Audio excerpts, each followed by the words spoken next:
Hello and welcome to Before Exams. Here we help you to prepare for your competitive examinations. Subscribe to our channel so that whenever we post the content about your exam, you get the notification about it.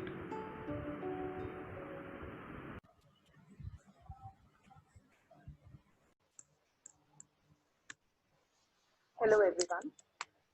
In today's video, we will be talking about theories of economics.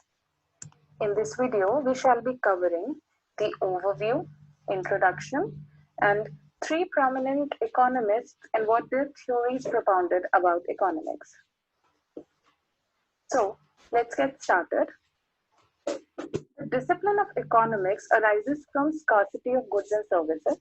We have spoken about it in the previous videos where we had a huge different description of macro and microeconomics.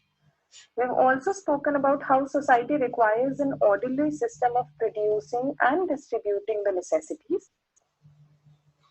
It is basically the study of systems of production. We have our own factors of production and distribution, which are channelized and called economies, and their fundamentals, dynamics, and result. Economics as a world is very much huge now, but it was propounded by basic elements, and there were several philosophers, thinkers, economists behind the rationality, behind the ideology that has made economics what it actually is today. And if we talk about the three backbones, then we can see that the three most important economists were Adam Smith, Karl Marx, and John Keynes. Each was a highly original thinker who developed economic theories that were put into practice and affected the world's economics for generations. There are several other economists as well, but when we give this overall idea of the backbone of economics, we can say that Adam Smith, Karl Marx, or John Keynes, or as some people pronounce it as Keynes, are they literally have done the best of their knowledge to propound several theories of economics that we study today, and out of which we have propounded several other theories as well. And this is behind the rationality of several countries in the world and how they work, what discipline they have adopted, and things like that. So we will be talking about their economic theories and what were the major elements behind it and the factors that led to the growth of economic development. So when we talk about Adam Smith and his invisible hand of capitalism. So Adam Smith, we all know he was a Scottish philosopher and is considered to be the founder of modern economics. He lived from 1723 to 1790. In his time, philosophy was an all-encompassing study of human society, in addition to an inquiry into the nature and meaning of existence. Deep examination of the world of business affairs led Smith to the conclusion that collectively the individuals in a society, each acting in his or her own self-interest, manage to produce and purchase the goods and services that they, as a society, require. He called this mechanism by which the self-regulation occurs the invisible hand in the groundbreaking book, The Wealth of Nations, which was published in the year 1776. The invisible hand describes the unintended social benefits of an individual's self-interested actions. It is a metaphor and is basically denotes the unseen forces that move the free market economy. Smith could not really prove the existence of this hand, but he presented many instances of its working in society. So the butcher, the baker, the candlestick maker, they individually go about their businesses. Each produces the amount of meat, bread, and candlesticks he intends to and judges to be correct. Each buys the amount of meat, bread, and candlesticks that his household needs. And all of this happens without their consulting one another or without all the king's men telling them how much to produce. So we can say it is a free market economy in action.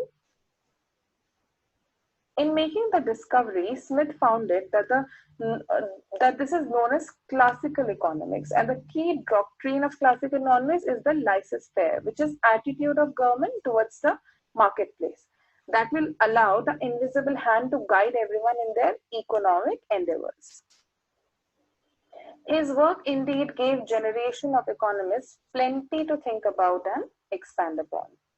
So we can say how beautifully he described this invisible hand by saying that it is an invisible hand, and he metaphorically used it with the free market economy.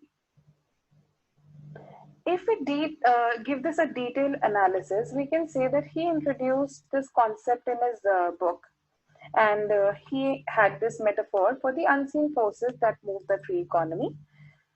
Through individual self-interest and freedom of production as well as consumption, the best interests of society as a whole are fulfilled. And there's constant interplay of individual pressures and market supply and demand causes the natural movement of prices and the flow of trade. The invisible hand is part of laissez-faire, which means let do, let go approach. In other words, we can further say that this approach holds the market will find its equilibrium without the government's interference or the government's guidance or the government interventions, which will force it into unnatural patterns. He introduced the concept in several of his writings, but it found the economic interpretation in the book and inquiry into the nature and causes of the wealth of nations.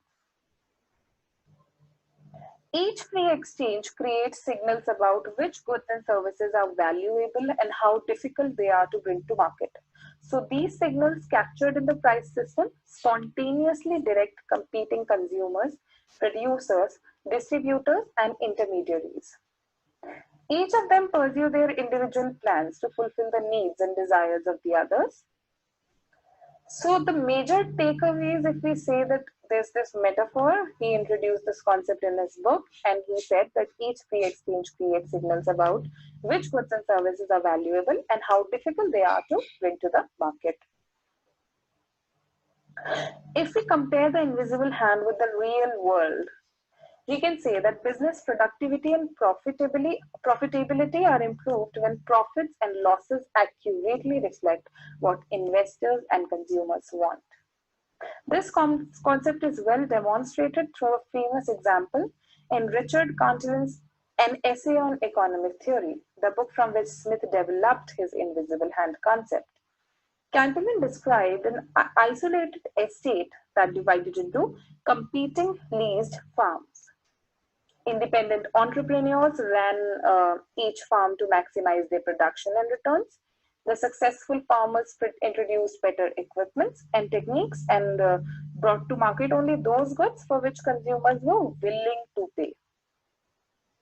He showed that returns were far higher when competing self-interests and when competing self-interests ran the estate rather than the previous landlord's command economy. As a result, business climate of the US developed with a general understanding that voluntary private markets are more productive than government-run economies. Now, we should move on to the Karl Marx exploitation theory. Karl Marx is a German economist and a political scientist who lived from 1818 to 1883. He looked at capitalism from a more pessimistic and revolutionary viewpoint. Where Adam Smith saw harmony and growth, Marx saw instability, struggle, and decline. Marx believed that once the capitalist, the guy with the money and the organizational skills and setup, has set up the means of production, all value is created by the labor involved in producing whatever is being produced. His view, presented in his 1867 tome Das Kapital, or Das Kapital as people used to pronounce it, a capitalist's profit comes from exploiting labor. That is, from underpaying workers for the value that they are actually creating. For his reason, Marx could not abide the notion of a profit-oriented organization. So we can say that Marxism is a Western intellectual tradition spanning 150 years, consisting of three particular concepts that we will talk about in this video. His economic analysis of capitalism is based on his version of labor theory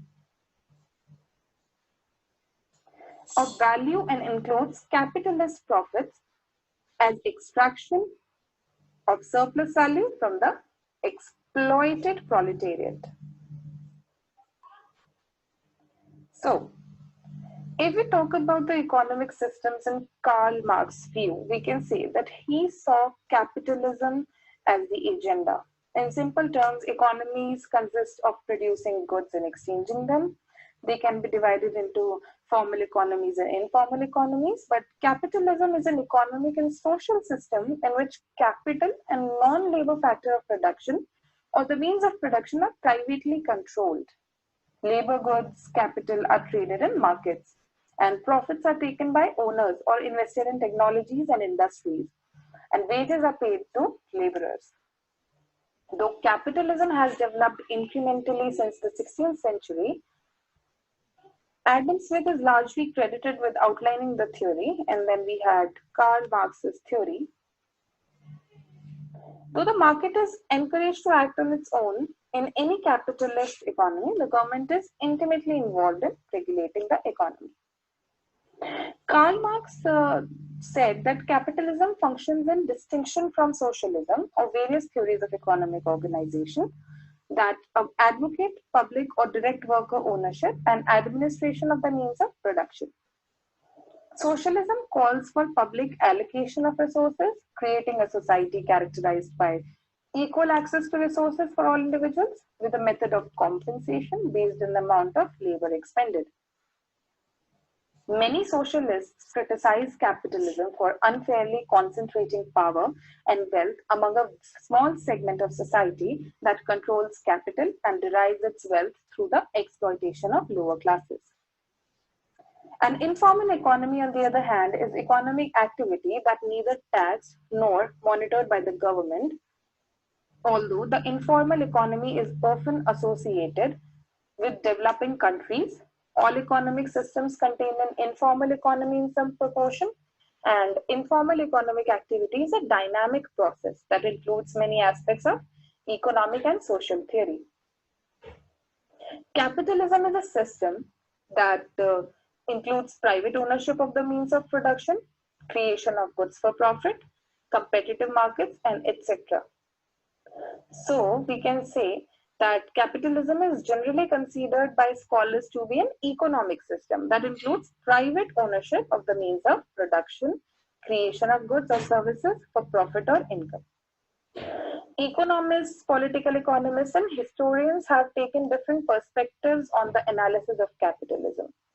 Usually, they focus on the degree that that government does not have that much control over markets and on property rights.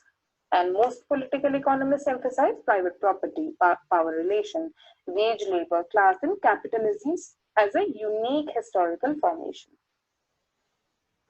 It is generally viewed as encouraging economic growth. The differing extents to which different markets are free, as well as the rules defining private property, are a matter of politics and policy. And many states have what are termed mixed economies. So, a number of political ideologies have emerged in support of various types of capitalism, that the most prominent being the economic liberalism. The relation between the state, its formal mechanism, and capitalist societies has been debated in many fields of social and political theory, with active discussion since the 19th century. Going back to Karl Marx's view, the situation of management exploiting labor underlies the class struggle that Marx saw at the heart of capitalism. And he even predicted that struggle would ultimately destroy capitalism. To him, class struggle is not only inherent in the system because of the tension between capitalists and workers, but also intensifies over time. We can see that in the today's scenario. If we overlook at the scenario, we can clearly see the visionary thoughts he had. The struggle intensifies as businesses eventually become larger and larger due to the inherent efficiency of large outfits and their ability to withstand the cyclical crisis that plague the system. Ultimately, in Marx's theory, society moves to a two-class system of a few wealthy capitalists and a mass of underpaid, underprivileged workers. He also predicted the fall of capitalism and movement of society towards communism, in which the people, that is the workers, they own the means of production, and thus they have no need to exploit labor for profit. Clearly, his thinking had a tremendous impact on societies. If we take example of former USSR in the 20th century. Now, two events have undermined his theory. First, the socialist, centrally planned economies have proven far less efficient in producing and delivering goods and services. That is, at creating the greatest good for the greatest number of people than capitalist system. And secondly, workers' incomes have actually risen over time, which undercuts the theory that labor is exploited in the name of profit. So this theory has been cut by the advent of time and the prevalence.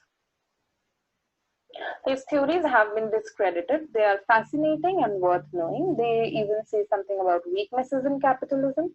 For instance, large companies do enjoy certain advantages over small ones and can absorb or undercut them, as shown by examples. Keynes. Now we will move on to the Keynes theory. His theory was revolving around the government should help out the economy. So we can see that it is an economic theory of total spending in economy and its effect on output and inflation. It is developed by British economists in an attempt to understand the Great Depression. So we can say John Keynes, a British economist and financial genius who lived from 1883 to 1946, also examined capitalism and came up with some extremely influential views. They were, however, quite different from those of Karl Marx's and, for that matter, Adam Smith as well. In 1936, he published his General Theory of Employment, Interest, and Money. We will examine these theories later. Let's just talk about the propensity. So, the largest significance of his work lies in the view he put forth about the role of government in capitalist economy. And he was writing during the Great Depression. So it's worth noting that at that point in the US, unemployment reached about 25%, and millions of people had lost their life saving as well as their jobs. Now, there was no clear path out of the depression, which led people to seriously question whether Smith's invisible hand was still guiding things along, or was this worldwide collapse of economic activity the end of capitalism? However, Keynes believed that there was only one way out, and that was for the government to start spending in order to put money into private sector pockets and get demand for goods and services up for running again. President Franklin D. Roosevelt gave this remedy a try when he started a massive public works program for employing a portion of the idle workforce, and U.S. entry into the World War II rendered this a less than pure experimental government expenditure. The war effort boosted production to extremely high levels, and while simultaneously taking millions of men out of the civilian workforce and into uniform. We can say it is an approach to economic policy that favors using the government's power to spend, tax, and borrow to keep the economy stable and growing. So it is an economist or other believer in Keynesian economics. The validity and desirability of Keynes' prescription for a sluggish economy using government spending to prime the pump are still debated today. Many other economists have note advanced theories and otherwise added the body of knowledge in the science, and there were several other ideas that propagated.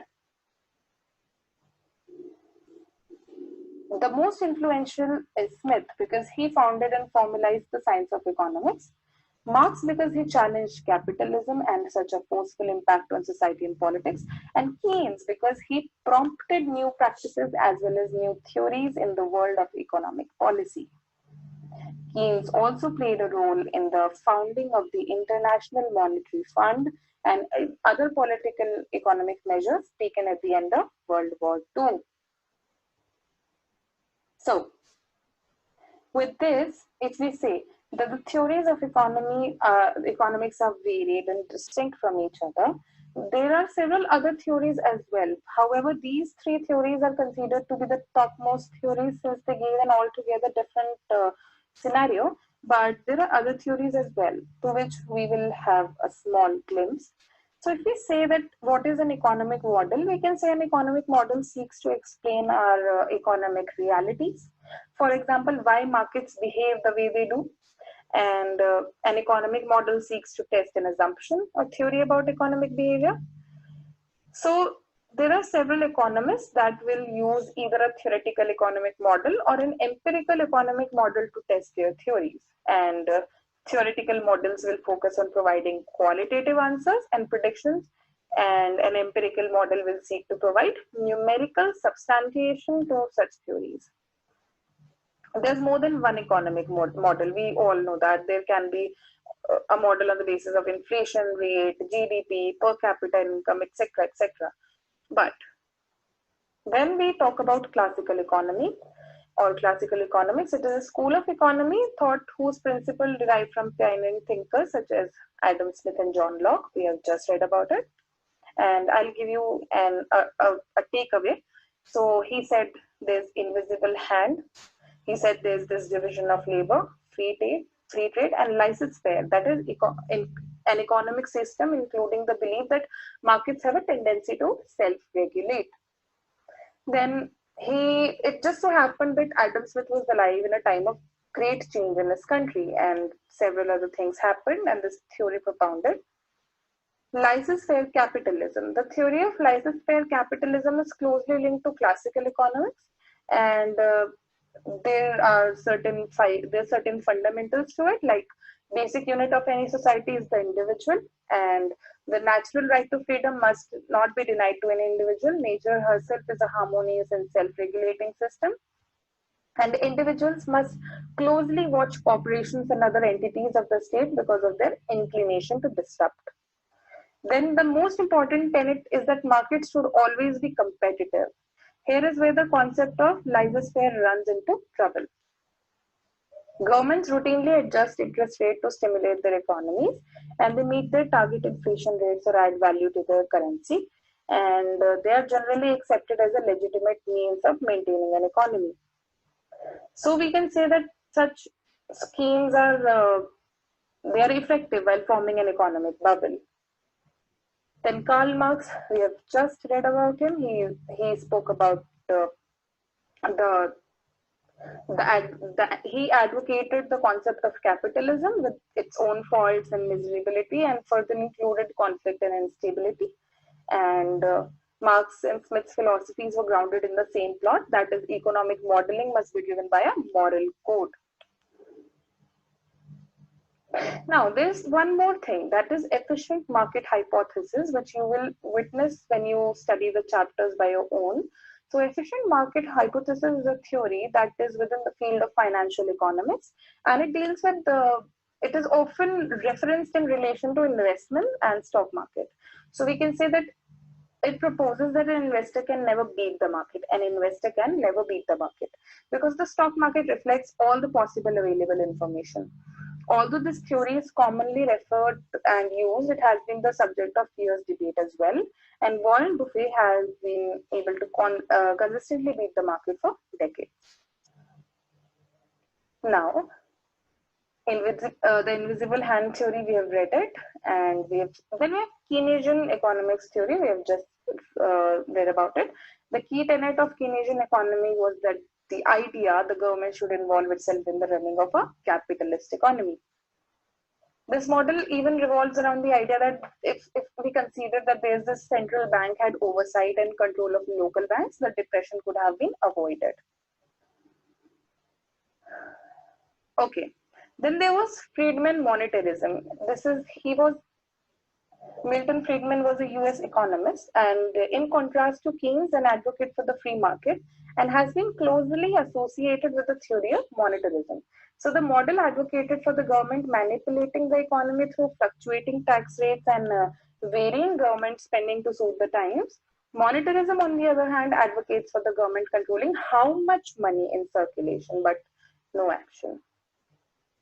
There are several other theories as well. We have prospect theory, game theory, and we have our favorite particular school of economic thought and major economic thinkers like Friedman. We have just read them. Wealth of Nations is itself a book that can describe